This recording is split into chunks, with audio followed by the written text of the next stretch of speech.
오늘 시간에는 창세기 37장 1절 이하의 말씀을 가지고 요셉과 이스라엘이라는 제목으로 잠시 말씀을 증가하도록 하겠습니다. 지금 우리는 계속해서 야곱의 개명된 이름 뭐죠? 야곱의 개명된 이름이 이스라엘이 성경에서 사용된 용례들을 살펴보고 있는데요. 여러분, 이스라엘이라는 이름의 뜻이 무엇입니까? 하나님이 싸우신다. 그렇죠. 이제는 머릿속에 어려운 긴 문장도 아니기 때문에 아마 여러분들 주님 앞에 서는 그날까지 이스라엘의 그 이름 뜻, 하나님이 싸우신다. 누구를 대신해서? 나를 대신해서. 아마 절대로 잊지 않으실 거예요. 그런데 그 이스라엘이라는 그 이름 안에는 두 가지 의미가 또 숨겨져 있습니다. 내적으로는 하나님께서 우리를 기도의 자리로 인도하신다는 것이고, 외적으로는 우리들의 모든 문제를 해결해 주신다는 거예요. 그래서 이스라엘이라는 이름은 정말 좋은 이름이에요. 정말 좋은 이름.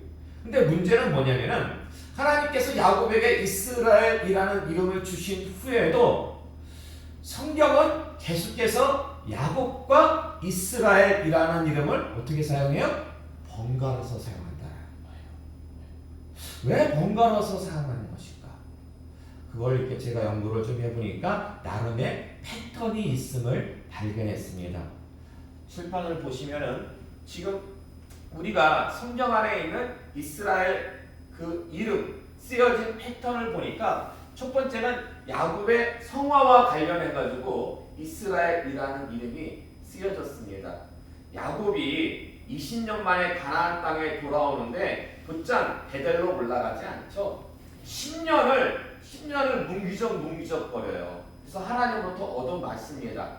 나중에 그런 다음에 한 30년 만에 베델로 올라가 가지고 하나님께서 주셨던 그 언약, 그리고 자기가 고백했던 그 소원을 온전히 하나님께 이렇게 드리는 모습을 살펴봤어요. 그래서 성경에서 이스라엘이라는 이름이 처음으로 쓰여진 용례는 야곱의 성화와 야곱의 믿음과 관련이 있음을 우리가 살펴봤고요. 두 번째는 이스라엘, 출애굽한 이스라엘 백성들의 정체성과 연관 지어가지고 모세가 특별히 창세기를 기록하면서 이 부분은 이스라엘로 기록해야 되겠다. 그러면은 출애굽한 이스라엘 백성들은 그 창세기를 읽으면서 이 부분은 특별히 모세가 출애굽한 이스라엘과 이스라엘의 정체성과 관련해서 기록했으니까 이 부분을 우리가 집중해서 봐야 되겠구나, 강조하고 있구나 라는 것을 깨달으라고 그렇게 여러 가지 용례들을 썼는데요. 첫 번째는 뭐냐면은 디나 사건과 관련해가지고 출애굽한 이스라엘 백성들에게 너희들은 반드시 400년 전에도 가나안 원주민들은 죄악이 그들은 가득했다. 근데 이제는 완전히 관영했기 때문에 들어가자마자 그들을 완전히 진멸해라. 그리고 너희는 이스라엘이라는 아주 거룩한 이름을 받았기 때문에 그 이름값을 하면서 살아야 된다 라는 것을 갖다가 교훈해주고 있고요. 르벤 사건 같은 경우는 르벤이 성호 비라와 동침함으로 말미암아가지고 장자권을 잊어버렸잖아요. 그래가지고 그 장자권이 누구에게 넘어갑니까? 유다 지파와 요셉 지파에게 넘어가요. 그래서 그러한 어떤 그 출애굽한 이스라엘 내에서 12지파를 중심으로 형성이 되어 있잖아요. 그 나름의 질서를 갖다 이렇게 정립하기 위해서 쓰여졌음을 볼 수가 있고, 자, 이제 오늘 본문 말씀은 세 번째 용례입니다. 세 번째 용례. 오늘 본문과 연관이 있는데요. 오늘 본문 말씀을 자세히 보시면요, 1절과 2절에는 야곱이라는 이름이 나와요. 1절과 2절에는 야곱이라는 이름이 나오고 3절에는 이스라엘이라는 이름이 나옵니다. 이게 멀리 떨어져 있는 본문도 아니에요. 그냥 같이 붙어있는 본문인데 1절과 2절에는 야곱이라는 이름이 나오고 3절에는 이스라엘이라는 이름이 나옵니다. 어떤 연유에서 이렇게 나누어서 사용한 걸까요?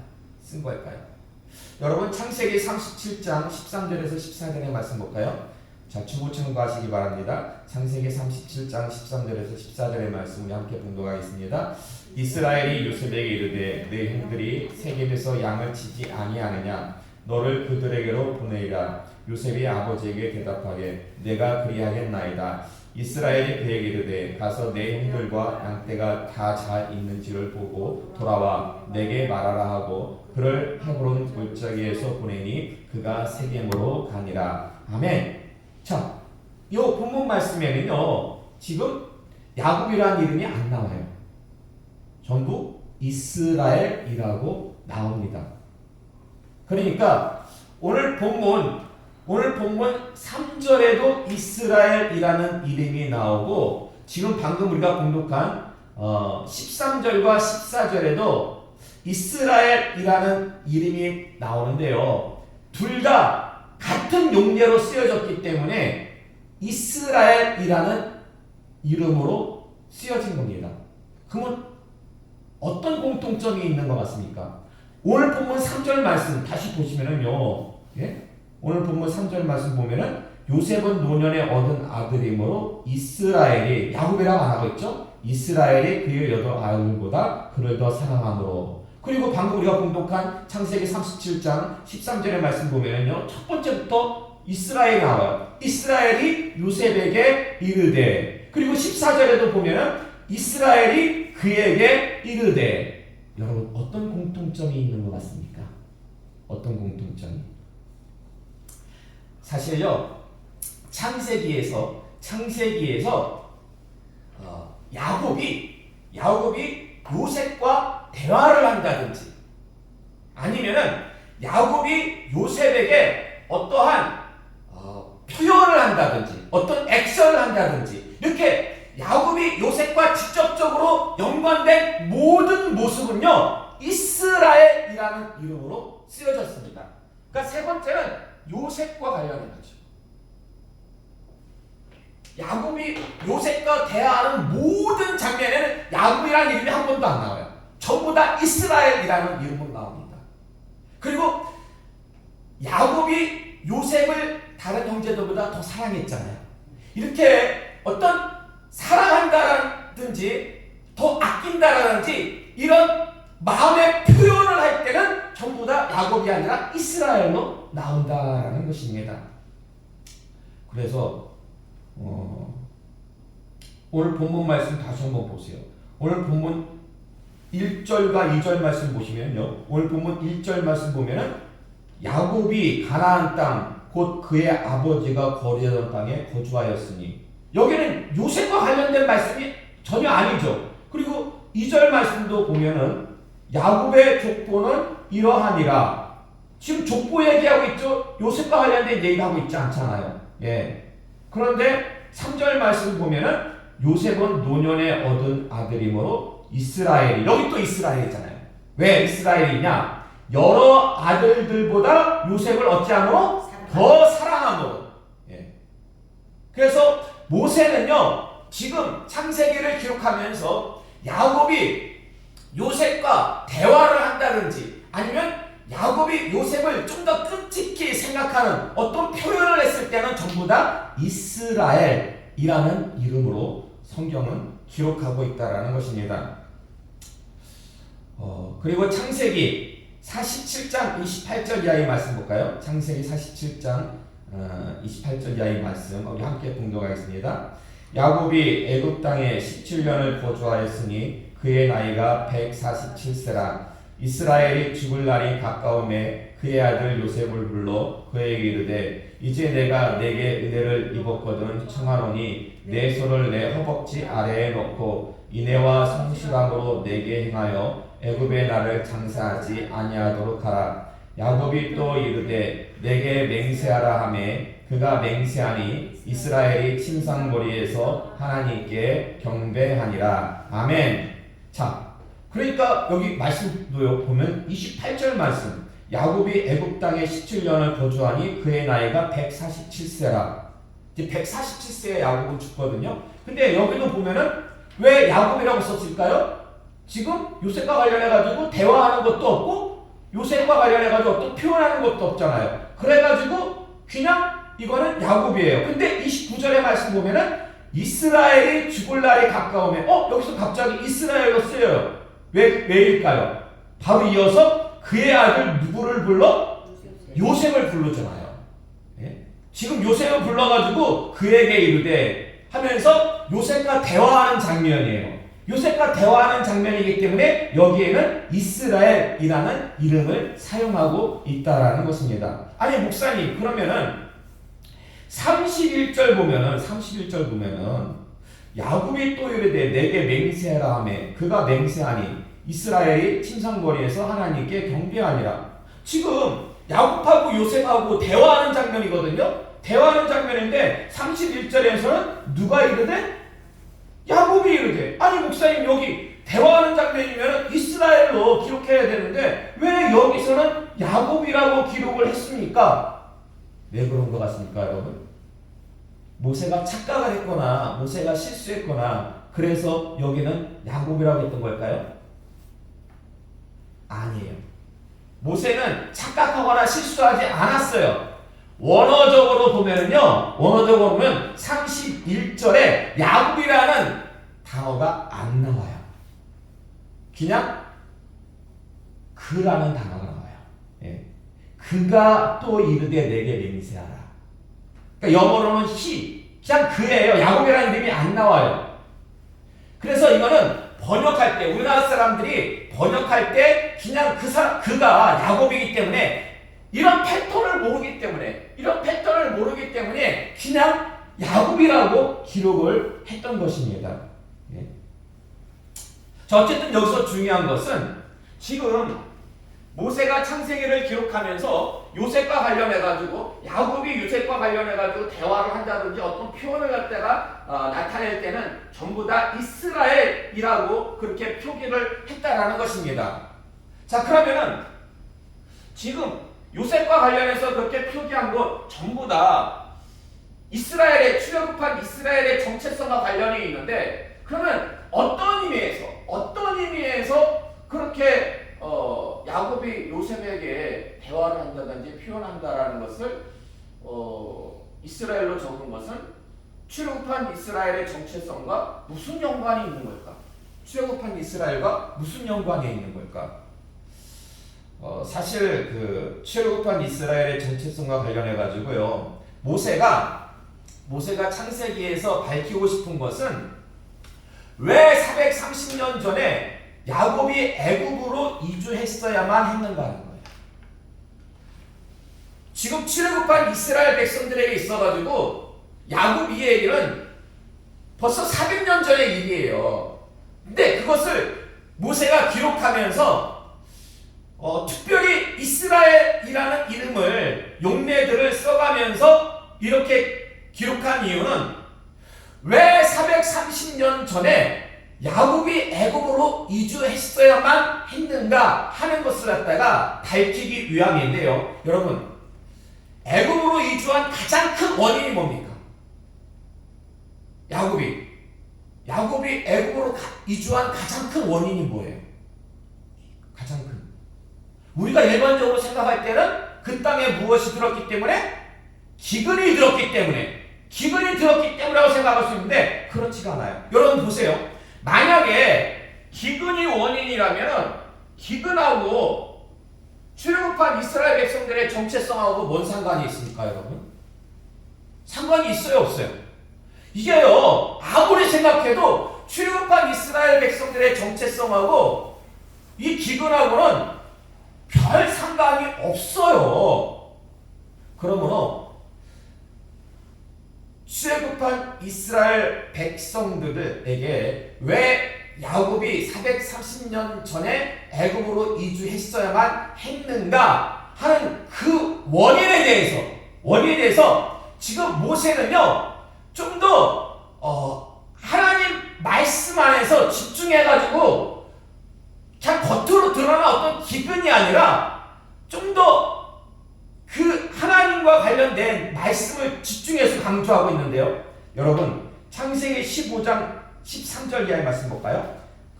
직접 찾아보세요. 창세기 15장 주보에 미처 기록을 못했으니까 창세기 15장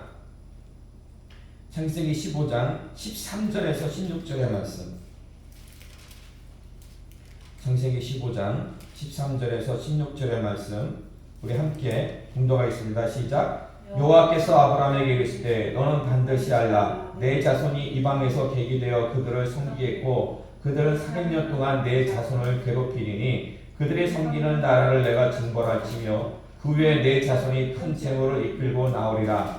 너는 장수하다가 평안히 조상에게로 돌아가 장사될 것이요 내 자손은 4대 만에 이 땅으로 돌아오리니 이는 아모리 족속의 죄악이 아직 가득 차지 아니함이니라 하시더니 아멘. 그러니까 여러분 창세기 15장의 말씀은 하나님과 아브라함과의 언약의 말씀이에요.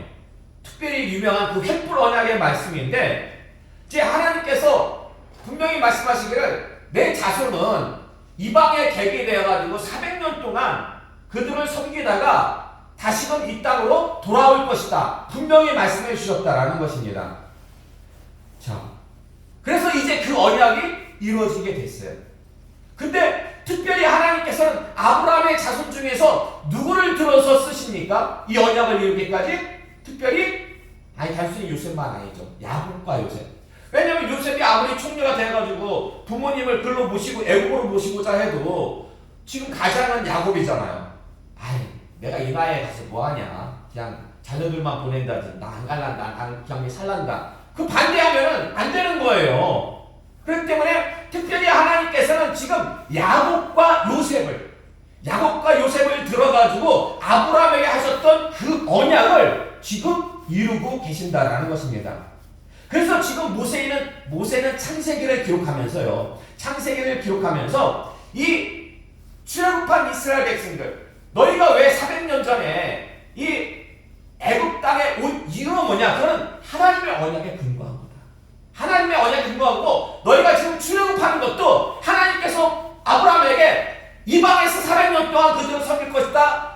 너희가 반드시 돌아오게 될 것이다. 하나님의 언약에 근거해가지고 너희가 출애굽한 것이다. 라는 점을 강조하기 위해서 그 점을 강조하다 보니까 특별히 야곱과 요셉 하나님께서 들어 쓰신 언약에 근거해가지고 야곱과 요셉 이 둘 간의 대화라든지 특별히 야곱이 요셉에게 표현한 어떤 그런 구절들은 전부 다 이스라엘이라는 단어로 사용했다라는 것입니다. 그러므로 말씀을 좀 정리하면요. 모세가 지금 요셉과 관련해가지고 이스라엘이라는 이름을 사용한 것은 그 당시에 출애굽한 이스라엘 백성들 뿐만 아니라 성경을 주님 오시는 그날까지 성경은 계속해서 읽혀지잖아요. 성경을 읽는 모든 독자들에게 야곱의 애굽 이주는 단순히 기근 해결을 위한 것이 아니었다. 이거 겉으로 드러나는 그거는 하나님께서 쓰시는 그냥 수단 중에 한 가지고 그 원인은 가장 큰 원인은 이주가 아니라 가장 큰 원인은 애굽 해결을 위한 이주가 아니라 언약에 근거한 하나님의 섭리였음을 강조하고 있다는 것입니다.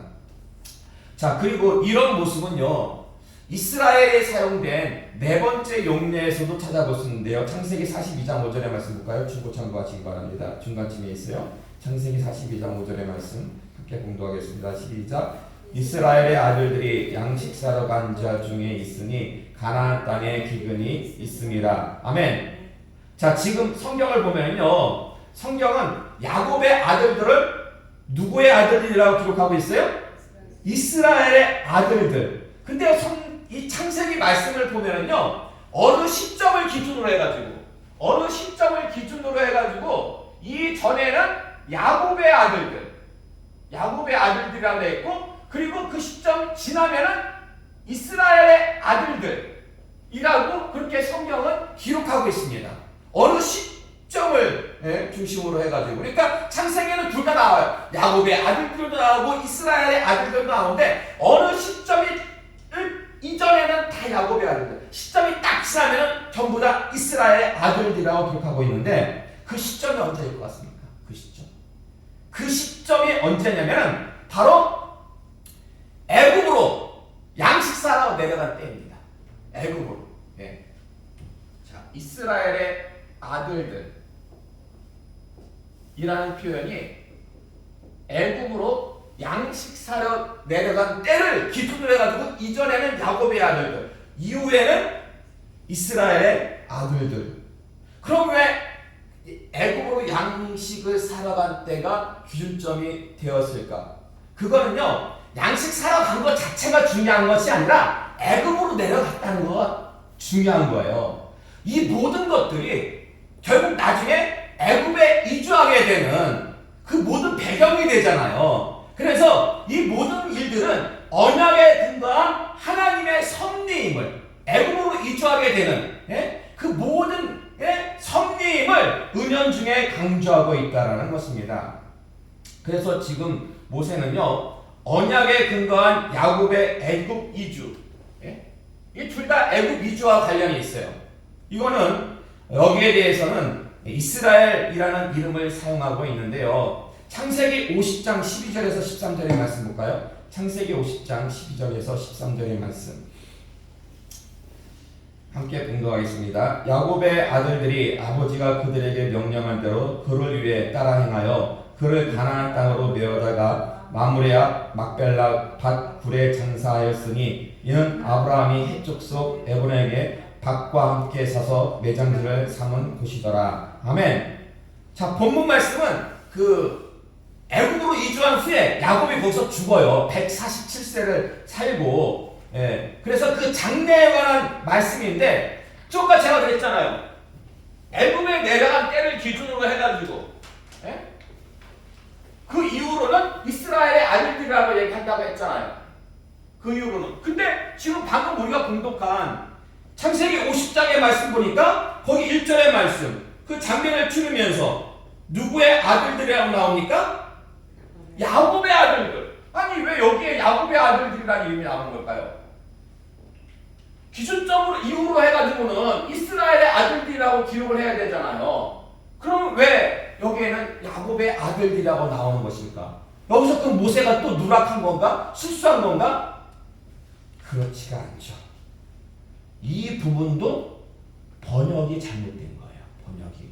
원어적으로 보면은 여기서도 야곱의 아들이라고 나오잖아요. 원어에는 그의 아들들.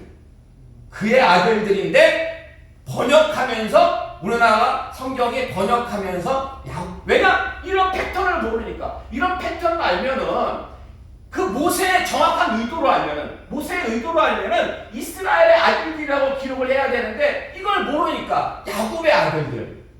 그래서 학자들 간에는 그런 말이 있어요. 번역은 뭐다? 번역은 반역이다. 왜냐면 번역을 하다 보면 아무리 잘한다 하더라도 미스하는 것들이 있기 때문에. 자, 이제 마지막으로 창세기 42장 38절 이하의 말씀 볼까요? 창세기 42장 38절의 말씀 함께 공독하겠습니다. 야곱이 이르되 내 아들은 너희와 함께 내려가지 못하리니 그의 형은 죽고 그만 남았습니다. 만일 너희가 가는 길에서 재난이 그에게 미치면 너희가 내 흰머리를 슬퍼하며 수월로 내려가게 함이 되리라. 아멘. 자, 이어서 창세기 43장 6절 이하의 말씀 보겠습니다. 이스라엘이 이르되 너희가 어찌하여 너희에게 또 다른 아우가 있다고 그 사람에게 말하여 나를 괴롭게 하였느냐. 유다가 그의 아버지 이스라엘에게 이르되 저 아이를 나와 함께 보내시면 우리가 곧 가리니 그러면 우리와 아버지와 우리 어린 아이들이 다 살고 죽지 아니하리이다. 아멘. 자, 요 말씀이 무슨 말씀이냐면 요 말씀은 그 야곱의 아들들이 이제 애굽에 이렇게 양식 사러 갔다가 그 요셉의 계략에 빠져가지고 그 형제 시므온을 불모로 놓고 이제 가나안 땅으로 옵니다. 근데 그때 그 요셉의 그 조건이 뭐였냐면은 너희 그 집에 있는 그 막내 동생 누구? 베냐민을 데려와라. 데려오면은 시므온을 석방해 주겠다. 그런 거예요. 근데 아버지가 야곱이 그 소식을 딱 듣고서는 뭐라고 합니까? 지금 우리가 방금 봉독한 42장 38절의 말씀 보면은 내 아들은 너희와 함께 내려가지 못하리라. 예? 그의 형은 죽고 그의 형은 누구예요? 요셉. 네, 그렇죠. 아버지는 지금 요셉이 죽은 지 알잖아요. 근데 야 요셉 죽고 베냐민만 남았는데 베냐민까지 데려가려고 하냐? 안 된다.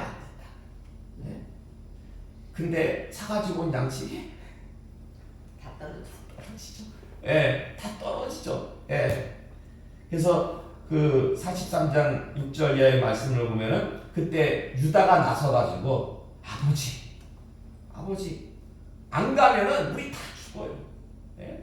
그러니까 제발 베냐민을 데려갈 수 있도록 허락해 주세요, 아버지. 그 내용이에요, 그 내용. 그러니까 지금 우리가 방금 봉독한 창세기 42장 38절 이하의 말씀은 베냐민을 데려가느냐, 데려가지 않느냐, 요 문제를 놓고 그 아버지와 그 아들들 간에 계속해가지고 설전이 있는 그런 내용이라는 것입니다. 근데 왜 같은 내용을 가지고 창세기 42장 38절에서는 야곱이라고 기록하고 있어요? 거기는.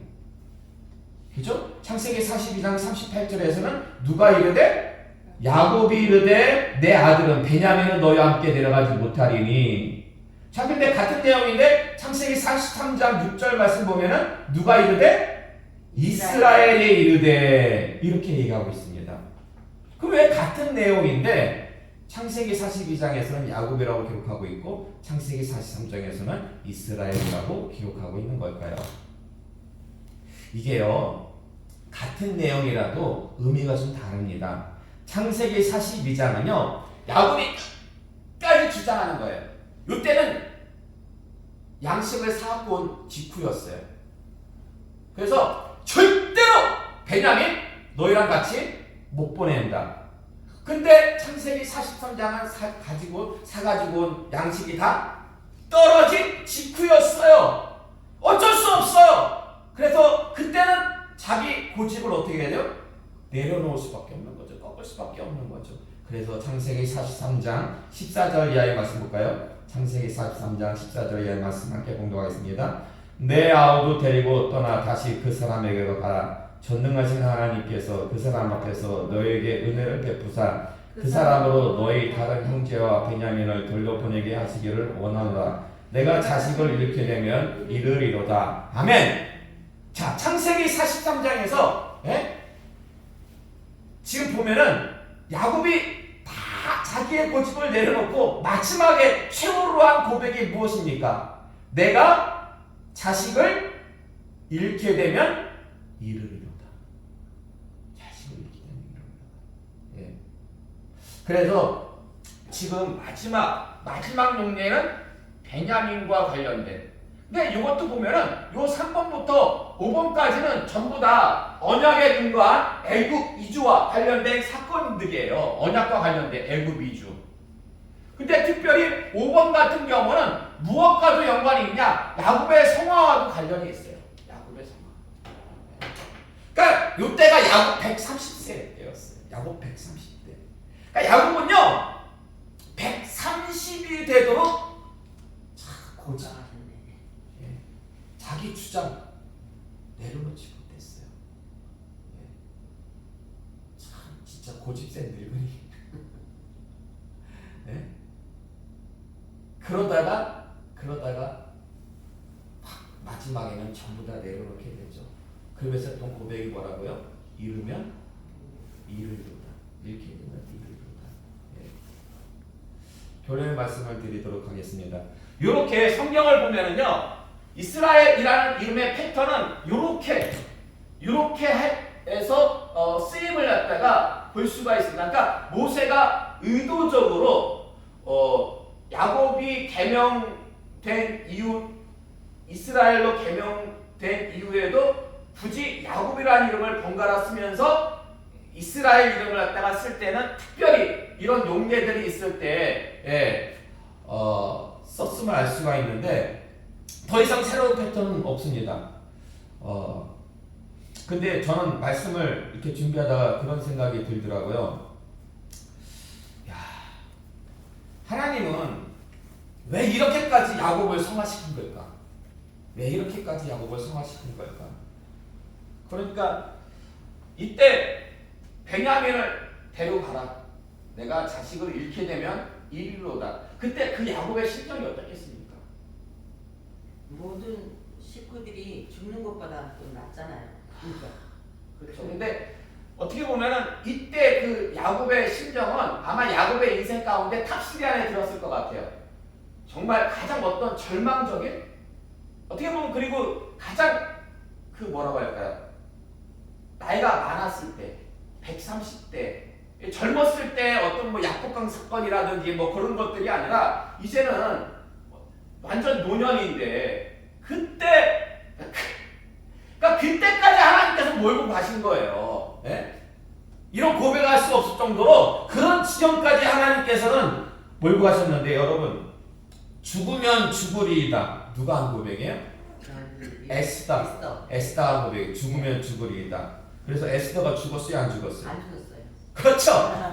에스더도 살고 모르드게도 살고 포로로 끌려갔던 모든 이스라엘 백성들이 다 살았어요.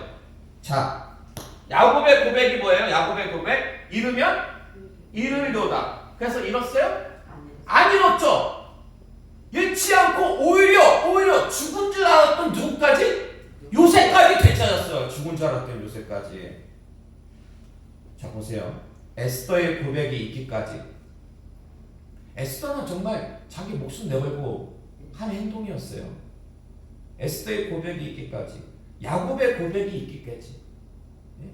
결국 그 코너까지 몰고 가신 분이 누구예요? 그 지점까지 인도하신 분이 하나님이죠. 하나님이에요. 하나님. 예. 왜요? 하나님이 원하신 건 뭐겠습니까? 하나님이 원하신 건. 그렇게까지 몰고 가셔가지고 예? 원하신 건 뭘까요?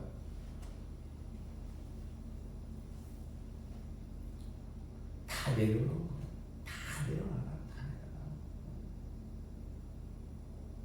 다 내려놓고 하나님만 전적으로 의지하는 거예요. 하나님만 전적으로 의지해요.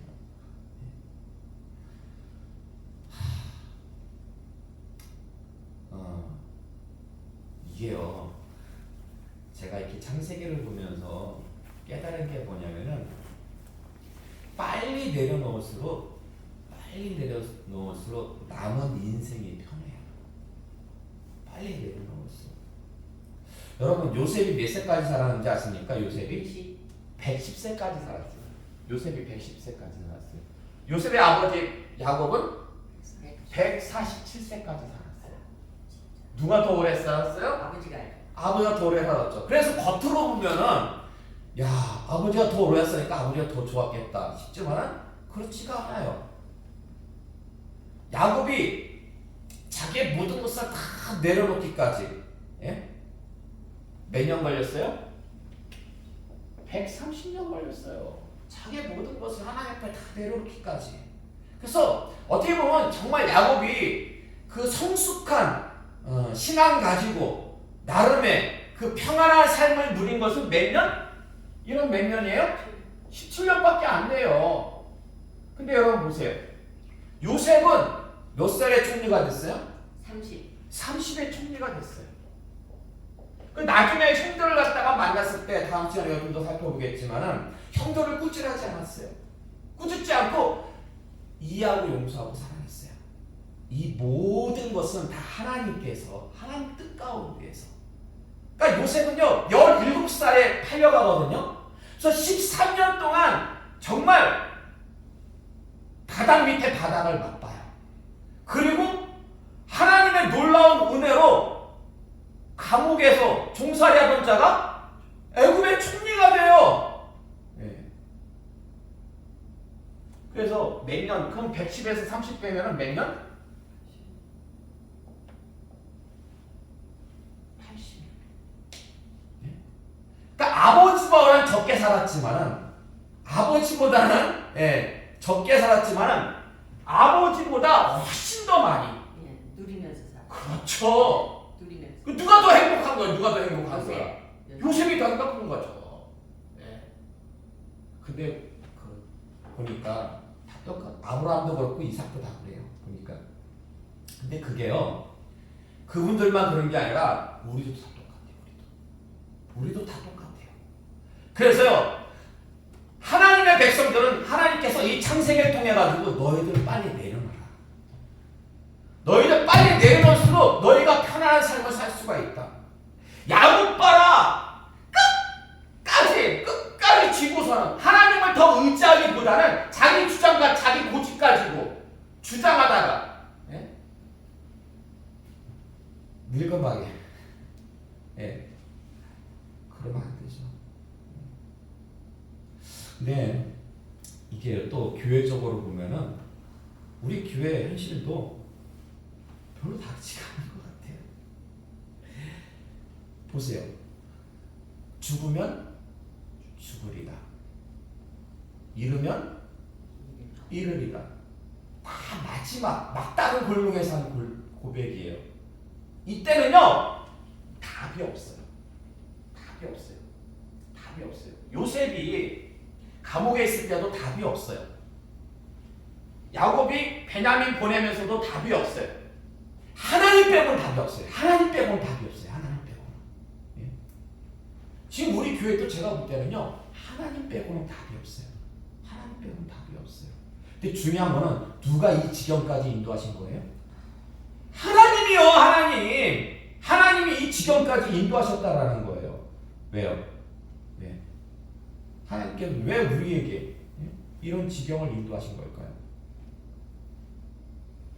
이 시험의 근본적인 원인이 뭡니까? 하나님이 교회를 세우시려고. 무엇으로? 사랑으로. 하나님께서 교회를 세우시려고 사랑으로. 계속해서 드리는 말씀.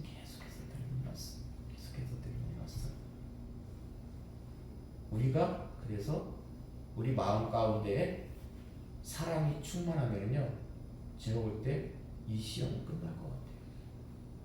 이 시험은 끝나요. 그렇기 때문에 여러분 좀 더 이해하고 좀 더 용서하며 좀 더 사랑하시기 바랍니다. 그래서 어떻게 보면 우리 어깨에 달려 있는 것 같아요. 이 시험에 빨리 끝나느냐 아니면 더 걸리느냐. 여러분이 좀 더 노력하시고 좀 더 이해하고 용서하며 사랑하심으로 이 시험이 속히 지나고 하나님께서 2026년도에 여러분의 인생과 가정과 교회와 사업장에 반드시 새 일을 행하시는 귀하고 복된 역사 속히 이루어지기를 주님의 이름으로 축원합니다. 아멘.